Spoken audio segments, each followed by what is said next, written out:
beyond Vietnam, a time to break silence.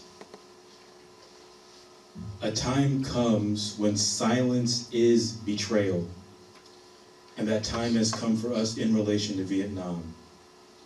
And some of us who have already begun to break the silence of the night have found that the calling to speak is often a vocation of agony, but we must speak. We must speak with all the humility that is appropriate to our limited vision, but we must speak.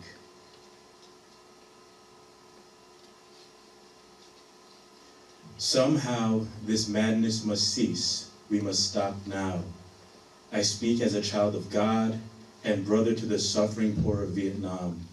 I speak for those whose land is being laid to waste, whose homes are being destroyed, whose culture is being subverted.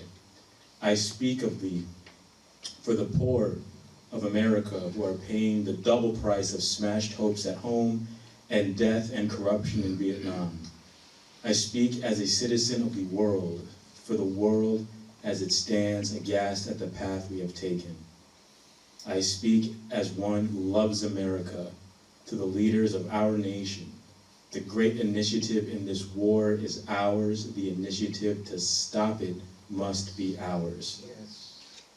I would like to suggest 5 concrete things that our government should do immediately to begin the long and difficult process of extricating ourselves from this nightmarish conflict.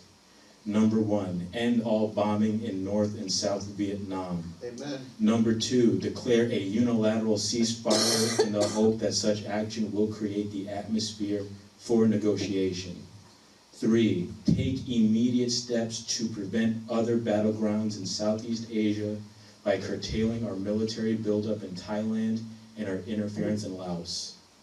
4, realistically accept that the National Liberation Front has substantial support in South Vietnam and must thereby play a role in any meaningful negotiations in any future Vietnam government. 5, set a date that we will remove all foreign troops from Vietnam in accordance with the 1954 Geneva Agreement. The war in Vietnam is but a symptom of a far deeper malady within the American spirit. And if we ignore this sobering reality, we will find ourselves organizing clergy and laymen concerned committees for the next generation. They will be concerned about Guatemala and Peru. They will be concerned about Thailand and Cambodia. They will be concerned about Mozambique and South Africa.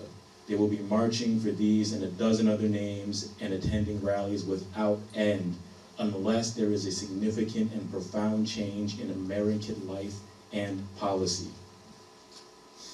And so such thoughts take us beyond Vietnam, but not beyond our calling as sons of the living God. A true revolution of values will soon cause us to question the fairness and justice of many of our past and present policies. A true revolution of values will soon look uneasily on the glaring contrast of poverty and wealth. With righteous indignation, it will look across the seas and see individual capitalists of the West investing huge sums of money in Asia, Africa, and South America, only to take the profits out with no concern for the social betterment of the countries and say this is not just. A true revolution of values will lay hand on the world order and say of war, this way of settling differences is not just. America, the richest and most powerful nation in the world, can lead the way in this revolution of values. America, the richest and most powerful nation of the world, can lead the way in this revolution of values. There is nothing except a tragic death wish to prevent us from reordering our priorities so that the pursuit of peace will take precedence over the pursuit of war. This kind of positive revolution of values is our best defense against communism. War is not the answer. Communism will never be defeated by the use of atomic bombs or nuclear weapons. This kind of positive revolution of values is our best defense against communism. War is not the answer. Communism will never be defeated by the use of atomic bombs or nuclear weapons. These are revolutionary times. All over the globe, men are revolting against old systems of exploitation and oppression. And out of the wounds of a frail world, new systems of justice and equality are being born.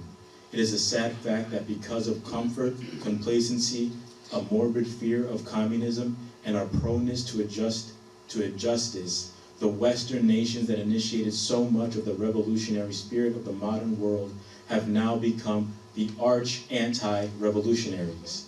A genuine revolution of values means, in the final analysis, that our loyalties must become ecumenical rather than sectional.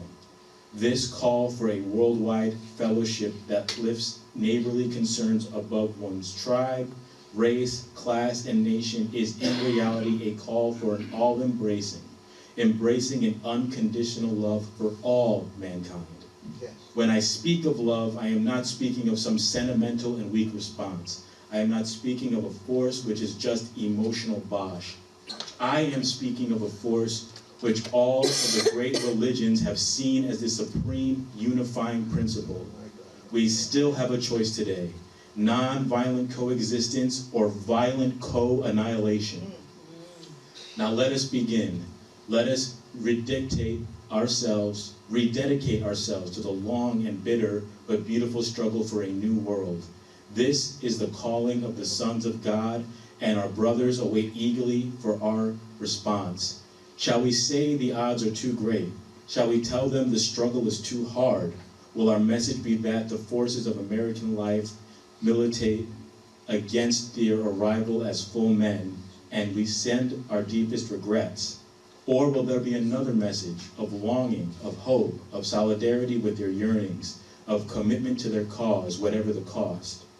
The choice is ours, and though we might prefer it otherwise, we must choose this crucial moment of human history.